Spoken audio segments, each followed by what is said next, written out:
Boa tarde, meu nome é Jaqueline Soares e eu faço Ciências Biológicas, Microbiologia e Imunologia na UFRJ. Boa tarde, meu nome é Jonas Nóbrega e eu faço farmácia na UFRJ. Eu e Jaqueline somos alunos do projeto de extensão Ciência com Micróbios, coordenados pela professora Alane Beatriz Vermelho, do Instituto de Microbiologia Paulo Góes. Hoje, por meio dessa apresentação, iremos falar com vocês sobre a inteligência artificial e a microbiologia, possíveis interfaces. Porém, antes de entrar no assunto específico da microbiologia e a inteligência artificial, a gente tem que saber primeiro o que é inteligência artificial. A inteligência artificial, de acordo com o professor Aspergillos, é um avanço tecnológico que permite que sistemas simulem uma inteligência que imita a humana, indo além da programação de ordens específicas para tomar decisões de forma autônoma, baseadas em padrões de enormes bancos de dados. Quando aplicada à prática da microbiologia clínica, por exemplo, a inteligência artificial tem o potencial de nos tornar mais eficientes, mais precisos e até mesmo de tirar novas conclusões de dados gerados em nossos laboratórios. E o que seria de um laboratório de microbiologia se não fosse um microscópio óptico? Hoje em dia temos os microscópios automatizados, que são capazes de analisar várias lâminas microscópicas ao mesmo tempo. O microscópio automatizado, ele captura imagens na lâmina preparada, analisa a amostra e as envia para a nuvem, onde a inteligência artificial, no caso desse microscópio, a inteligência artificial da Pixels, busca identificar objetos e padrões, de acordo com o exame, a fim de concluir o diagnóstico em tempo real.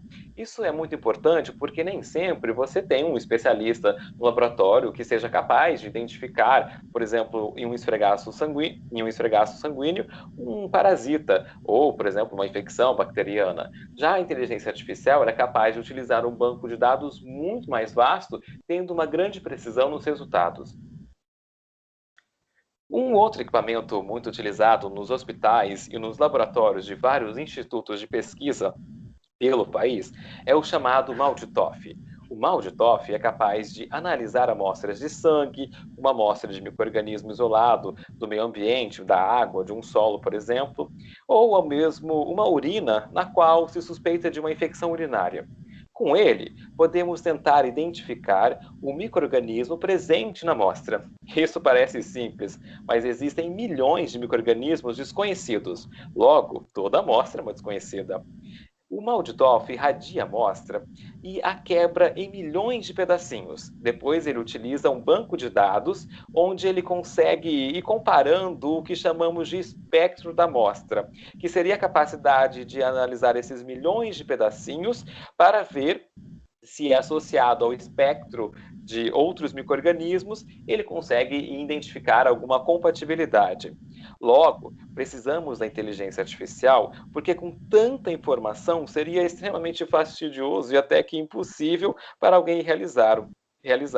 Então, ele é capaz de identificar o nosso micro-organismo em questão, ou mesmo dizer que aquela amostra não é o micro-organismo do qual suspeitamos, no caso de uma infecção. A inteligência artificial também pode ser aplicada a diagnósticos de doenças.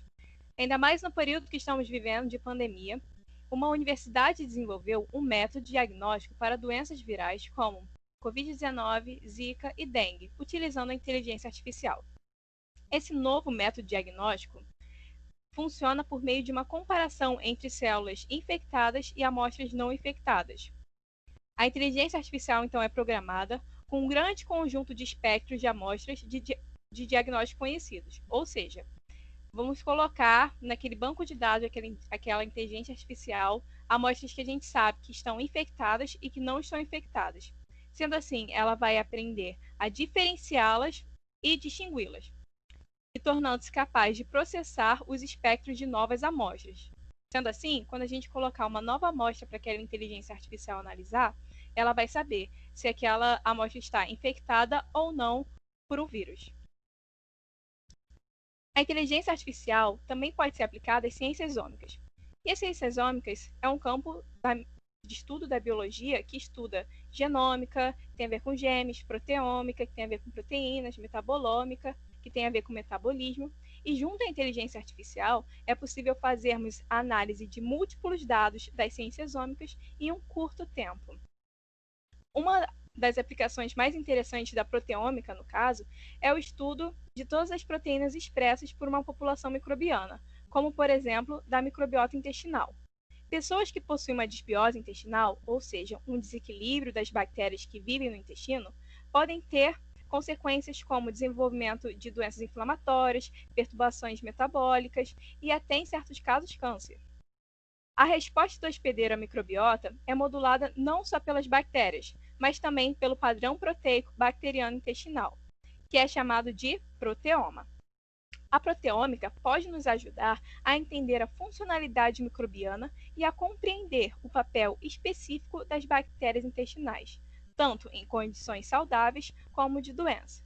Por exemplo, os indivíduos infectados pela doença de Crohn são caracterizados por uma expressão alterada de proteínas bacterianas específicas a nível intestinal.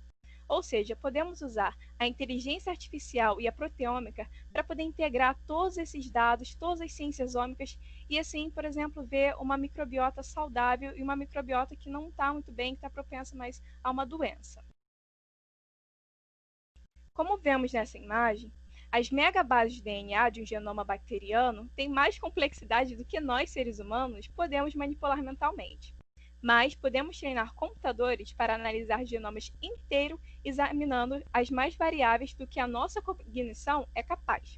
Por exemplo, na previsão de resistência antimicrobiana, usando dados de sequenciamento de genoma completo e a inteligência artificial, onde ela pode ser usada em uma grande coleção de genomas de micro-organismos resistentes a um antimicrobiano e estudar essas conexões entre a sequência de DNA e o fenótipo de resistência. E além de prever a resistência microbiana, podemos utilizar a inteligência artificial para o desenvolvimento de novos medicamentos.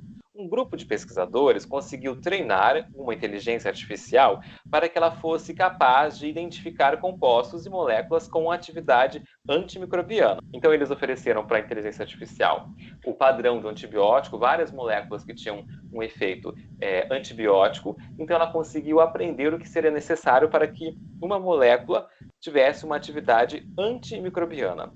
Após ela ter sido treinada e testada, os pesquisadores apresentaram para a inteligência artificial um banco de dados com milhões de moléculas e possivelmente algumas poderiam ter alguma atividade antimicrobiana. E para a surpresa deles, ela foi capaz de selecionar compostos que apresentaram atividade como antibiótico. E para testar isso, eles realizaram o teste de antibiograma, no qual o antibiótico é posto junto com o micro-organismo à placa de Petri, como na imagem. Podemos ver que em volta das bolinhas brancas na qual existe o nosso antibiótico a ser testado, notamos um halo, que chamamos de halo de inibição.